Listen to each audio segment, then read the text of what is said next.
All right, on to more news. There is a battle brewing inside the State House right now over local control versus state control. Yeah, who should decide whether big energy projects get the green light and where they should be built?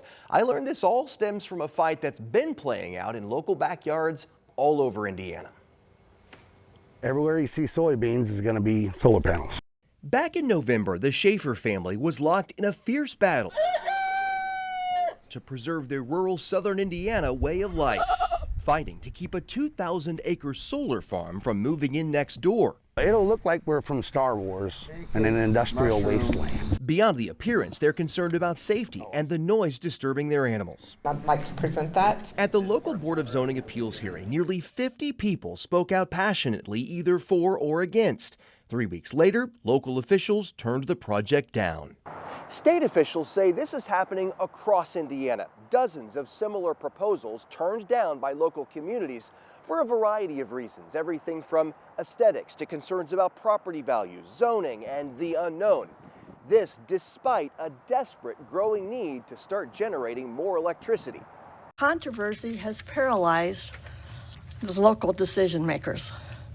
They are unable to look beyond the angry protesters to see the benefits that renewable energy could bring to all of the citizens of our county.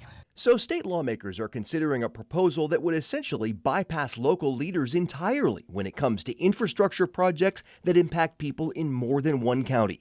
Not just solar farms, but other kinds of energy plants, plus gas or water pipelines. Instead of having to go through the local permitting and approval process, House Bill 1628 proposes that the state would be the sole regulator. Locals are saying, hold on. I think local control really needs to stay local. I mean, it's legislated in there. It's like that's taking away local authority. The head of the Citizens Action Coalition told me they do believe this is motivated by legitimate concerns about energy needs and economic development, but they say cutting out local involvement goes too far. When you remove locals' ability to have a voice or a say-so when it comes to radioactive waste that we still have no solution for other than to set it and forget it, and highly dangerous and hazardous pipelines carrying supercritical CO2, carrying hydrogen that pose significant threats to public health and safety. That's a bridge too far. Even from the bill's own author. I'll be honest, it's a little hard for me to, I don't like the idea that the state was just going to control and dictate what locals do. However, as Chairman Soliday talked about, we've got to figure out a place to get to so that we can get the energy that we need for all the businesses that want to come to Indiana.